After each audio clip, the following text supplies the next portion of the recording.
Hello guys, welcome to another video of stock market friends. Leo Tech Industries Limited guys, इस IPO का आज day 3 का subscription of इनोरा जानेंगे। Live subscription GMP कितना चल रहा है, लिस्टिंग कितना मिलेगा, परफॉर्मेंस कैसा रहा, अप्लाई करें या फिर नहीं, लास्ट डे है, फाइनल डिसीजन क्या ले, इन सभी पॉइंट्स को डिस्कस करेंगे। और ये कोई रिकमेंडेशन वीडियो नहीं है, इसलिए जो भी फाइनल डिसीजन लीजिएगा अपनी रिस्क पर लीजिएगा। चलिए फ्रेंड्स, वीडियो स्टार्ट करते हैं।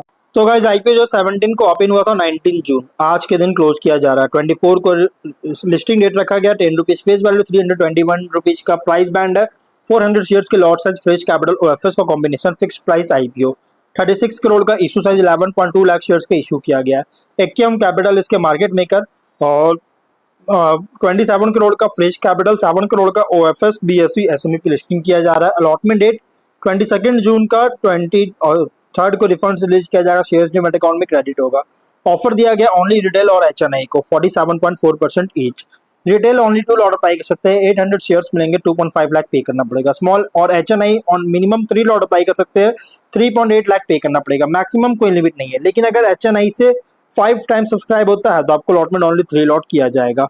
लेकिन अगर हम इसके सब्सक्रिप्शन की बात करेंगे तो 2 डे सब्सक्रिप्शन अगर देखा जाए तो गाइज कंपनी सब्सक्राइब किया गया है लगभग 2 डे सब्सक्रिप्शन में, जो कि अंडर सब्सक्राइब है। हाँ, रिटेल में over fully subscribe, but HNI में अंडर सब्सक्राइब है, जो कि 0.1% का ऑफर सब्सक्राइब किया गया है एचएनआई में।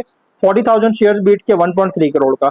Retail 1.1 time subscribe, 5.9 lakh shares का बीट किया 19 करोड़ का। रिटेल में थोड़ा बहुत सब्सक्राइब है, लेकिन एचएनआई में बिल्कुल सब्सक्राइब, बहुत ही लो सब्सक्राइब है।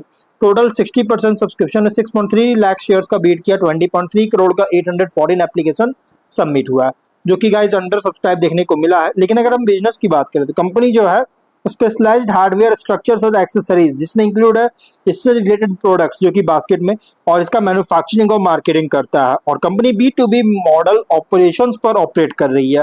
और फाइनेंशियल अगर देखा जाए तो टॉप लाइन हो या बॉटम लाइन, ग्रोथ देखने को मिला। बट 24 से कंपनी की जो बॉटम लाइन है बूस्ट देखने को मिल रहा है, मार्जिन में बूस्ट होता हुआ नजर आया, जो कि डाउटिंग क्रिएट नहीं कर रहा है, बल्कि सस्टेनेबिलिटी को लेकर कंसर्न रेज कर रहा है, क्योंकि हाईली कॉम्पिटिटिव फ्रैगमेंटेड सेगमेंट में ऑपरेट हो रहा है। कॉम्पिटिटर है अगर पीयर्स की बात करें, नर्मदेश, ब्रास इंडस्ट्रीज, एब्रिल, Papertech, classic electrodes India limited इसके कॉम्पिटिटर है। ऑब्जेक्टिव क्या है, तो मशीनरी एक्वायर करने के लिए कैपेक्स करना चाहती है, लोन का रीपेमेंट करना चाहता है, working capital requirement, general corporate purpose के लिए फंडिंग चाहता है। Ratios ROE, RONW 34.4, ROCE 44.4, PAT margin 10.6, EBITDA margin 16.2% का, debt equity 0.3, PV6 P ratio 23 time का, प्रोमोटर होल्डिंग प्लेशन 100%, पोस्ट इसे 71.2%। मार्केट कैप 125 करोड़ के अराउंड होगा। कंपनी का रिसेंट फाइनेंशियल डेटा के अकॉर्डिंग प्राइस बैंड जो रखा गया एग्रेसिव, मतलब कि ओवरली प्राइस रखी गई है।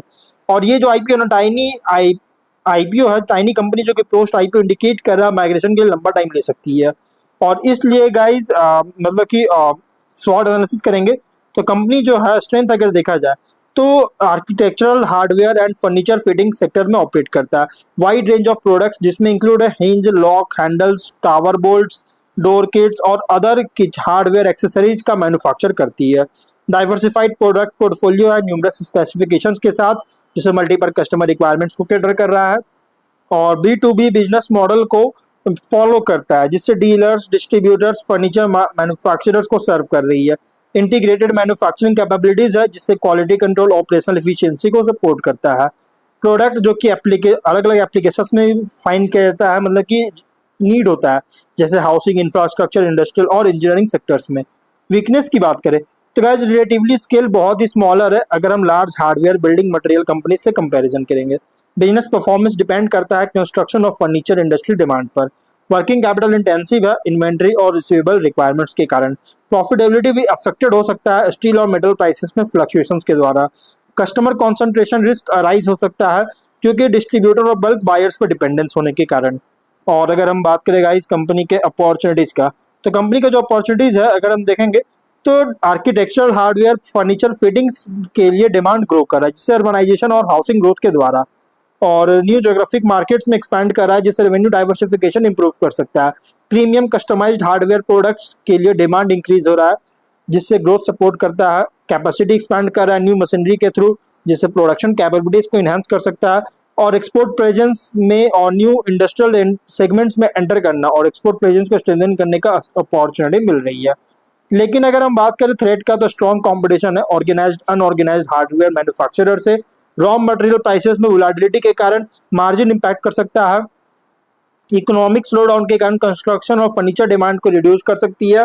टेक्नोलॉजिकल चेंजेस के कारण या फिर कंज्यूमर प्रेफरेंसेस में जो इवॉल्व हो रहा है, इसके कारण कंटिन्यूअस इनोवेशन रिक्वायर हो सकता है, जरूरत पड़ सकती है। इंटेंस कंपटीशन के कारण हार्डवेयर इंडस्ट्री में प्राइसिंग प्रेशर को लीड कर सकता है।